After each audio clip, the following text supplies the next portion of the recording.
The savannah heat was a physical presence, a heavy, wet blanket that smothered the industrial outskirts of the city. Tucked away in a forgotten corner, between a boarded-up diner and a tire shop with a perpetually sagging sign, stood a low-slung building bleeding beige paint onto the cracked asphalt.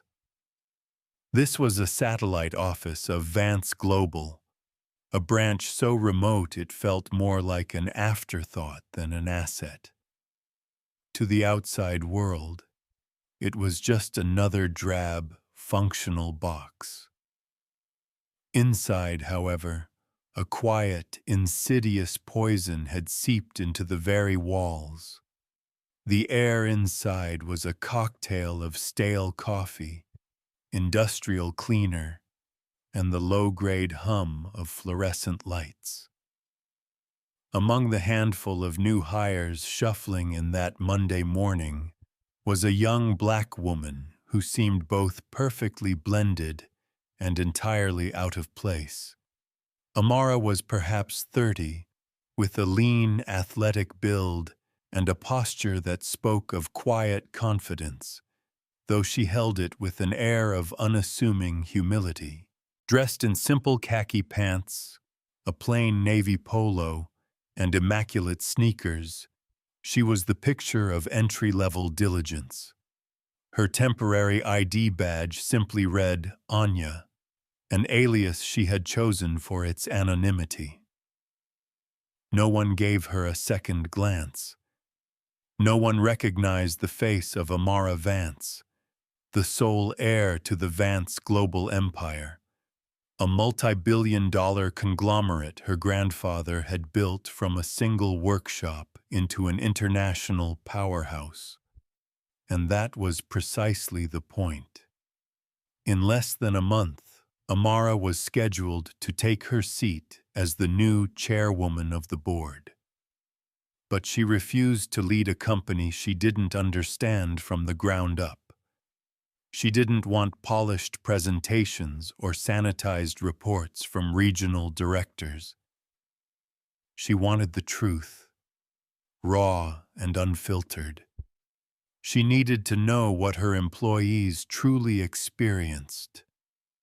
The whispers in the break room, the unspoken hierarchies, the heavy silences that said more than any corporate memo. So, she had chosen to become a ghost, an intern in one of her company's most neglected outposts. The first few hours were a master class in subtle exclusion. The forced, fleeting smiles from supervisors, the way the established team claimed the good chairs in the break room, leaving the wobbly ones for the newcomers. The almost imperceptible tensing of shoulders when she walked by. It wasn't overt hostility, not yet. It was a cold, quiet dismissal, the social equivalent of being looked through, not at. She saw the way the operations manager's eyes, cold and assessing, flickered over her as she took a seat. This was not the time to challenge it. She was here to listen, to learn what it truly meant to work inside the machine her family had built. And beneath the humdrum surface, she could already feel that something was deeply, fundamentally wrong. The first clear sign came at the end of her first week. Amara had just finished a mind-numbing afternoon of organizing invoices when she asked a younger white colleague named Kyle where the restroom was. He pointed down a hallway. "Staff bathrooms up front," he said. Then added, almost as an afterthought, "You'll probably want the one down by the loading dock." He didn't elaborate, but the quick, downward dart of his eyes said everything. Amara walked toward the loading dock.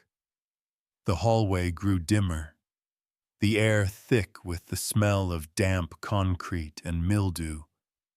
The restroom door had no sign. Inside, a single flickering bulb cast long shadows over a stained toilet and cracked floor tiles.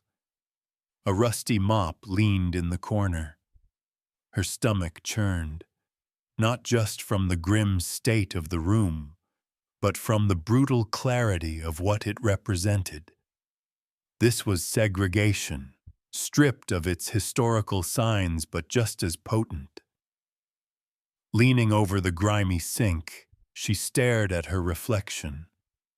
The woman looking back wasn't Amara Vance, corporate heiress. She was Anya, a disposable black intern in a place that had already decided her worth. Later that day, she approached the gleaming coffee machine in the main break area. A cluster of older white employees were chatting nearby. She reached for a clean mug from the rack. "Those are for permanent staff only, sweetheart." The voice was sharp, coated in a layer of condescending authority. Amara turned. The man was in his late 50s, his face florid, a cheap tie cinched tight against his thick neck. His name tag read Arthur Sterling, Operations Manager. His eyes weren't hateful, they were worse. They were indifferent, stating a fact as mundane as the weather. "I am staff," Amara replied, her voice level, her hand still hovering near the mug. Sterling took a slow sip from his own cup. "Interns don't count." "Company policy," he said with a smirk. "Didn't they cover that in orientation?" A few of the others chuckled, a low, dismissive sound. Amara said nothing. She slowly lowered her hand, turned, and walked away, her fists clenching in her pockets until her nails dug crescent moons into her palms. She had come for data.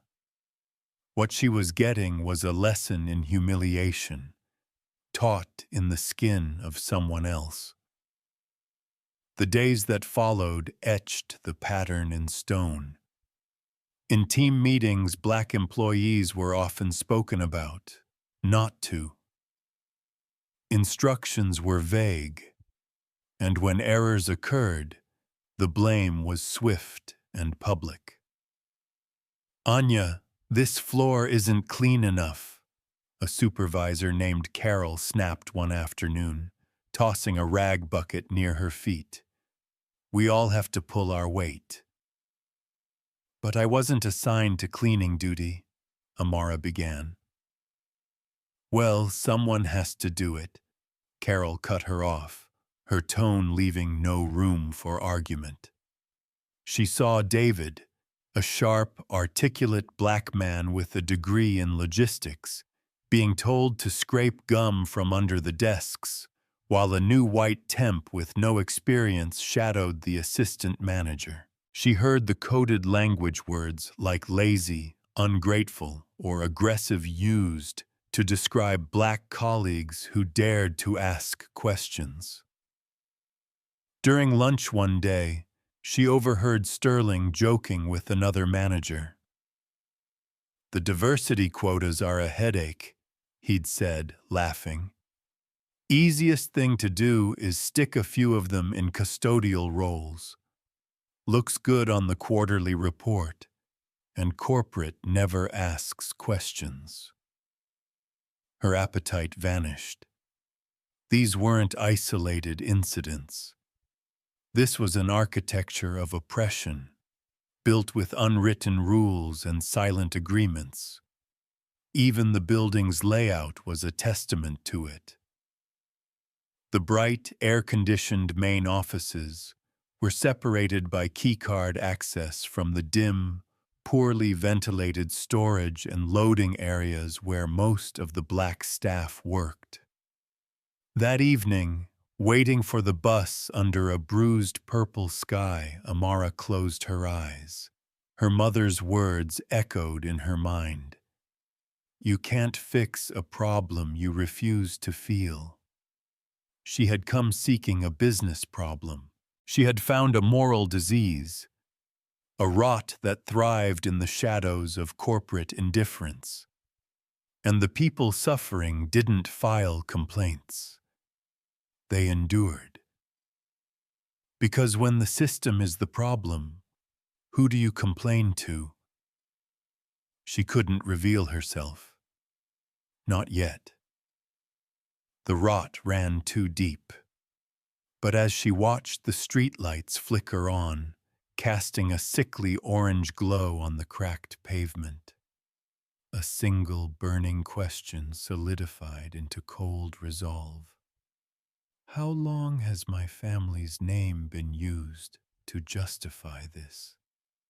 The next Monday, Amara stepped off the bus, not with shock, but with purpose. The sting of the insults had faded, replaced by a cold, deliberate focus. She had felt the rot. Now she would document it, trace it to its source, and build a case so undeniable it would bring the whole rotten structure crashing down. Hidden in her pocket, disguised as a pen, was a high-fidelity audio recorder. In her mind was a map of the office's blind spots and routines. She knew when Sterling held his mentoring sessions with young, impressionable white interns. She knew when Carol cornered new hires of color. It was during one of Sterling's sessions that she caught her first piece of solid evidence. While pretending to restock printer paper, she heard his voice drift from his office. "And listen to me, Jake," Sterling was saying. "I don't care what his resume says. David is here to move boxes. That's his ceiling. You think the folks at corporate actually check this stuff? Please." They see a few diverse faces on the payroll and pat themselves on the back. You play along, you show you're a team player, you'll go far. Don't waste your energy on people who don't know their place. Amara slipped away, her heart hammering. That wasn't just bias, it was a strategy. They were hiring black employees not to develop them, but to use them as props for a diversity initiative that was, in itself, a lie. Over the next week, she grew bolder. She used a small camera embedded in her ID badge to capture video. She made copies of work schedules and payroll stubs, finding glaring discrepancies. David, the logistics graduate, was officially classified as sanitation assistant, part-time, despite working over 40 hours a week, and was paid nearly 30% less than the new white temp. The most damning discovery came from asking a simple question. She noticed several black employees had miscellaneous duties logged on their timesheets. "What does that mean?" she asked David during a shared, quiet lunch. He gave a tired, humorless laugh. "Oh, that's code. That's when Sterling needs his car washed or Carol needs someone to pick up her dry cleaning. Last month, I had to spend a Saturday mowing Sterling's lawn. He called it community outreach. Paid me $20 out of his pocket." Amara felt a wave of nausea. This wasn't just exploitation. This was modern-day servitude, hidden in plain sight. The final piece fell into place late one Friday. With the office nearly empty, Amara slipped into Sterling's office. She knew where the security cameras were pointed. In a locked file cabinet labeled Community and Diversity Outreach, she found what she was looking for. It wasn't an official report. It was a handwritten ledger. A list of names: David, Tiana, Marcus, next to tasks like yard work, car detail, airport run, family. Beside them were small cash amounts. At the bottom of the page, a scrawled note: compensate from petty cash to avoid payroll flags. Log hours under miss training. This wasn't just a bad manager.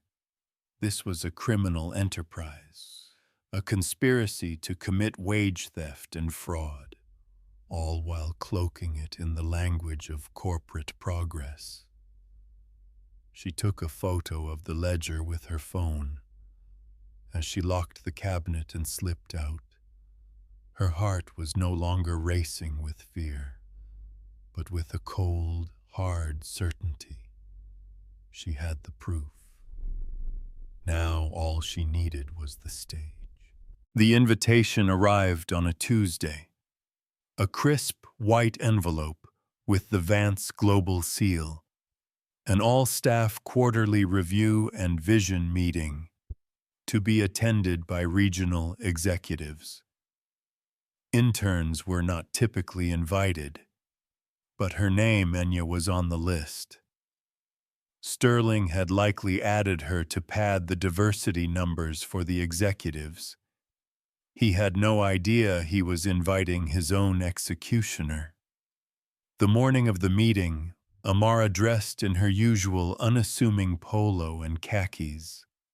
The conference room buzzed with nervous energy. Sterling stood at the front, beaming, shaking hands with the visiting executives, the picture of a confident leader. He gave a bland, predictable speech about growth, synergy, and the company's commitment to its people. Then, he made his fatal mistake. And now, I'd like to open the floor for any feedback or ideas. We believe in an open-door policy here. A heavy silence filled the room. No one ever spoke at these things. Until today. Amara stood up. Every head turned. Sterling's smile tightened at the edges. "I have something to say," she said, her voice calm and clear, cutting through the silence. She walked slowly toward the front of the room. "But first, I need to introduce myself properly." She unclipped her Anya ID badge and let it fall to the table. "My name is Amara Vance. I am the sole heir to Vance Global, and in 2 weeks, I will be assuming my position as chairwoman of the board." A wave of gasps and murmurs swept through the room. Sterling froze, the color draining from his face. The visiting executives stared, their jaws slack. "I came to this branch undercover," Amara continued, her voice gaining strength, "because I wanted to know the truth of this company. Not the truth you find in reports, but the truth people live every day." She pulled a small remote from her pocket. The projector screen behind Sterling flickered to life. The first thing to appear was the crisp, clear audio waveform of his voice. "I don't care what his resume says. David is here to move boxes. That's his ceiling." The room fell deathly silent. Next, a video. Carol berating a young black woman for using the staff microwave. Then, a side-by-side comparison of David's fraudulent timesheet and a white employee's. Finally, the crystal-clear photo of the handwritten ledger, detailing the off-the-books labor. Amara watched the faces of the board members shift from confusion to horror to pure, unadulterated fury. She lowered the remote and turned her gaze to Sterling, who now looked small and shrunken, his smug confidence replaced by a waxy, terrified pallor. "I have documented months of systemic racism, wage theft, and fraud," Amara declared, her voice ringing with authority. "Mr. Sterling has not just abused his power. He has built a system of exploitation and used this company's name, my family's name, to cover his crimes." She looked out at the employees at David, whose eyes were wide with disbelief, at the others who had been silenced, who were now looking up, truly seeing her for the first time. "To all of you who have been overlooked, mistreated, and made to feel invisible, I see you. I have lived your days, and I promise you, this ends now." She turned back to Sterling. Two uniformed security guards, briefed beforehand, stepped into the room. "Arthur Sterling," Amara said, her voice low and final. "You are fired. Your access is revoked, effective immediately. And as of this morning, Vance Global is pursuing full criminal and civil charges against you." Sterling opened his mouth, but no sound came out. He just stared at her, the realization finally dawning on him who, exactly, he had been telling to use the back restroom. He didn't resist as the guards quietly escorted him from the room, his career and his kingdom of lies dissolving behind him. As the elevator doors closed on Sterling, a profound silence held the room. It wasn't a celebration, not yet. It was the heavy, echoing quiet that follows a storm. Amara stepped forward, her heart still pounding with the weight of it all. "This isn't just about one man," she said, her voice resonating with newfound power. "This is about a system that allowed this to happen. That changes today." She looked directly at David. "To everyone who was forced into silence, whose dignity was stolen piece by piece, your time of being invisible is over." A single sharp clap broke the silence, then another, and then the room erupted, not in wild cheers, but in a wave of powerful, sustained applause. It was the sound of pressure being released, of hope being rekindled. In the weeks that followed, Amara kept her promise.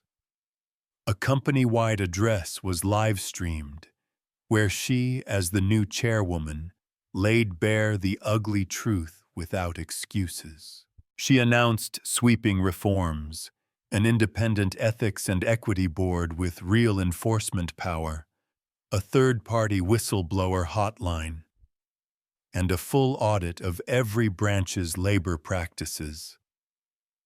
Most importantly, compensation and back pay were calculated and delivered to every employee who had been cheated by Sterling's system. David was promoted to a regional logistics coordinator role, a position that matched his qualifications. A few weeks later, Amara returned to the Savannah branch. She wore a simple dress, her ID badge now bearing her full name and title. The air was different. People met her gaze. They smiled. David stopped her in the hall. I don't know what to say," he said. his voice thick with emotion. "You don't have to say anything," Amara replied gently. "Just be great at what you do. You've earned it." As she left, the employees stood, one by one. It wasn't a command performance. It was a gesture of profound respect. Not for her title, but for her choice to stand with them, not above them. Walking out into the bright Savannah sunlight, Amara Vance didn't feel like a victor. She felt like a beginning. The light framed her silhouette, not as an heiress who had reclaimed her company, but as a leader who was finally bringing it home. The music swells gently and then fades as the narrator returns. Narrator. Meaningful stories like this remind us of the power of courage. Join our community by hitting the like and subscribe buttons, and don't forget to turn on the notification bell. Start your day with stories that inspire, teach, and connect us all through heartfelt empathy.